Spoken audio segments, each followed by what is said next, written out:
इस वक्त हम इस्लामाबाद के PAF हॉस्पिटल के बाहर खड़े हैं।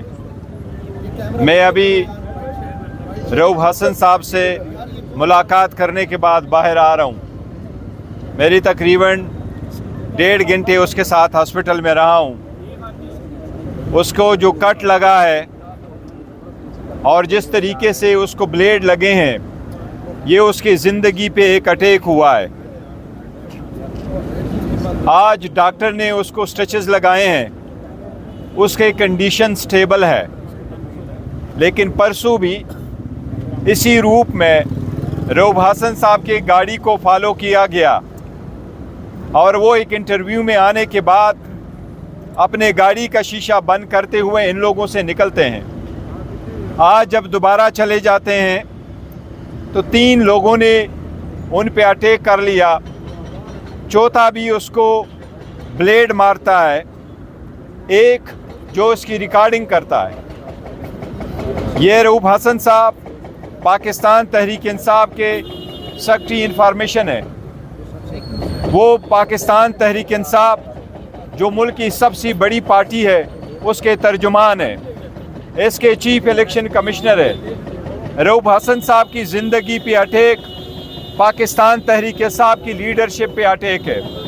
इससे पहले खान साहब की ज़िंदगी पे डायरेक्टली अटैक हो चुके हैं। ये फर्स्ट टाइम है जबकि हम कोशिश कर रहे हैं कि ये सारे मसाइल एक तरफ हो जाएं और हम आगे की तरफ बढ़े, लेकिन कोशिश की जा रही है कि कोई ऐसे वक़ूए हो जाएं जिससे मुल्क के हालात मज़ीद ख़राब हो। एक पॉलिटिकल पार्टी जो गुज़श्ता 18 महीने से 2 सालों से ज़ेर अताब इन लोगों की, इस अटैक को हम उसकी एक कड़ी समझते हैं। हम समझते हैं कि जिस तरीके से लीडरशिप को ज़द-ओ-कोब किया जाता था, औरतों बच्चों को पकड़ा जाता था, एक के बाद दूसरे बेलों में कैंसल करवा के अरेस्ट किया जाता था, वो कड़ी वो सिलसिला लगता है ख़त्म नहीं है। इस वक्त हम प्रीएम्प्ट नहीं करना चाहते, इस वक्त हम प्री सपोज नहीं करना चाहते, पर हम चाहते हैं कि इस वक़ूए की हर एंगल से इन्वेस्टिगेशन हो, प्रॉपर इंक्वायरी हो और जो परपेट्रेटर इसके पीछे हैं उनको कैफर किरदार तक पहुंचाए और उनको वाकई सख्त सज़ा दी जाए। लेकिन एक बात पूरे कौम को हम वाज़ेह करना चाहते हैं कि इस किस्म के हथकंडों से पाकिस्तान तहरीक इंसाफ, उसकी लीडरशिप, उसके वर्कर और सपोर्टर मरगूब नहीं होंगे।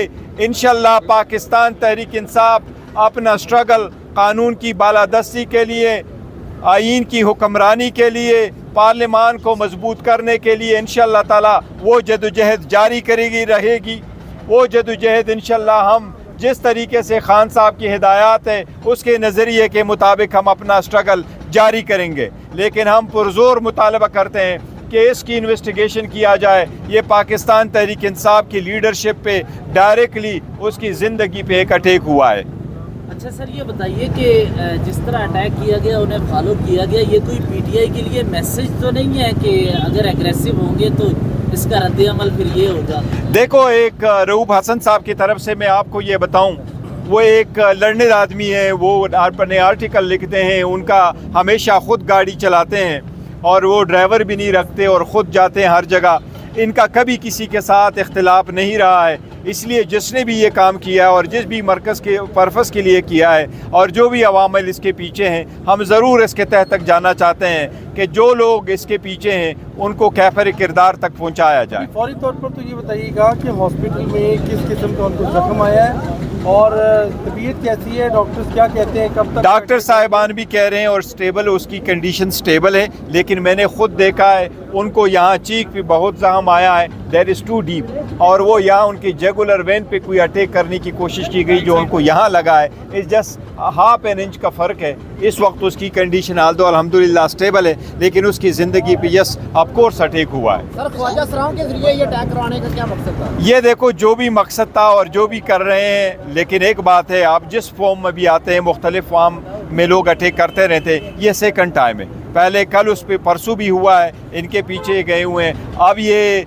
अटैक डायरेक्टली अटैक है, और वो भी सिर्फ मार कटाई नहीं है बल्कि डायरेक्टली एक ब्लेड चलाया गया है जिससे जुगुलर वेन की कट करने की कोशिश की गई है। इसलिए बहुत सीरियस मैटर है और हम सब से अपील करते हैं, हुकूमत से, सारे इदारों से, कि इसके तह तक जाया जाए और उसको प्रॉपर इन्वेस्टिगेट किया जाए और इसको हर एंगल से देखा जाए, चाहे वो दहशतगर्दी हो या अदरवाइज हो। सर बताइएगा, कलम को तंग किया गया एक चैनल के बाहर, तो क्या आपसे कोई बात हुई थी या जो मरकजी कायदीन है उनको एतमाद में लिया गया था कि उनको इस तरह ट्रीट हुआ?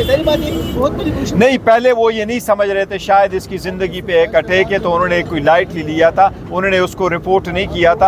आज मैंने उसका भी वीडियो देखा और आज जो इसके साथ हुआ है इसका भी मैंने CCTV फुटेज और वीडियो देखी है। तो उन्होंने कल का जो वक़ूआ हुआ था उसके साथ एक न्यूज़ चैनल के बाद जो उनके साथ हुआ है वो उन्होंने ये नहीं तस्वर कर रहे थे वो कि शायद उनकी ज़िंदगी पे अटैक है, लेकिन आज तो ऑब्वियसली सबके सामने। बैरिस्टर गौहर साहब, अभी आप रऊफ फजल साहब से मिलकर आ रहे हैं, क्या उनको किसी किस्म की कोई धमकियाँ इससे पहले मिली थी या फिर कोई फ़ोन कॉल? देखिए, कोई धमकियाँ नहीं मिली थी, ना कोई फ़ोन कॉल आया है। अभी वो अपना स्टेटमेंट पुलिस को रिकॉर्ड करवा रहा है। मैंने भी कहा कानून की कार्रवाई होनी चाहिए, कानूनी कार्रवाई पूरी होनी चाहिए, लेकिन हम एक मुतालिबा एक बार फिर करेंगे, free, fair and transparent investigation इसकी हो और हर एंगल से हो, दहशतगर्दी हो या अदरवाइज हो, लेकिन इस सतह तक जाए। ये हमारे मुल्क के लिए ज़रूरी है, ये सिस्टम के लिए ज़रूरी है। ये पाकिस्तान तहरीक इंसाफ जो कि इस वक्त 70% पॉपुलर पार्टी है पाकिस्तान में, इसके लीडरशिप पे एक अटैक है। हम मुतालबा करते हैं कि इसको प्रॉपर इन्वेस्टिगेट किया जाए। क्या झगड़ा हुआ है? नहीं, कोई झगड़ा नहीं है, उसका वीडियो मौजूद है, आप काइंडली उसको देख लें। Thank you.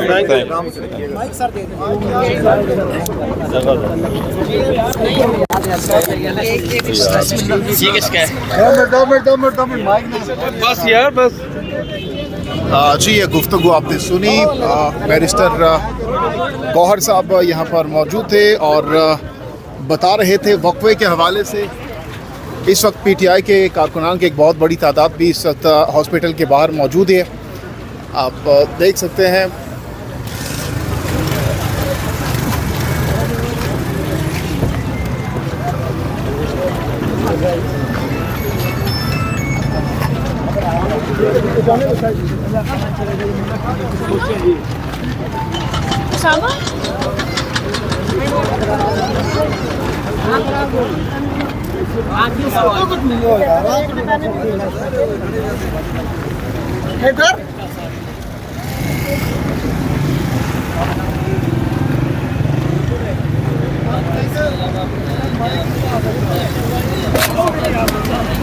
इलाज ही कैसा चल रहा है? देखिए जी, इलाज तो ज़ाहिर ऑब्वियस सी बात है, डॉक्टर्स उनके पास है, टीम पूरी उनके पास मौजूद है, इलाज तो उनका बेहतरीन है। लेकिन जब ऐसी सूरत हाल हो तो फैमिली खौफज़दा भी होती है। बल्कि हम जो PTI के वर्कर्स हैं, हम घरों में बैठे हुए थे और हम सुन के भागे हैं कि खुदा न खास्ता इतने जुगुलर वेन के इतने करीब से उनको ज़ख्म आए हैं। तो अल्लाह ना करे कि उनकी ज़िंदगी को कोई ख़तरा हो या कोई ऐसी चीज़ हो।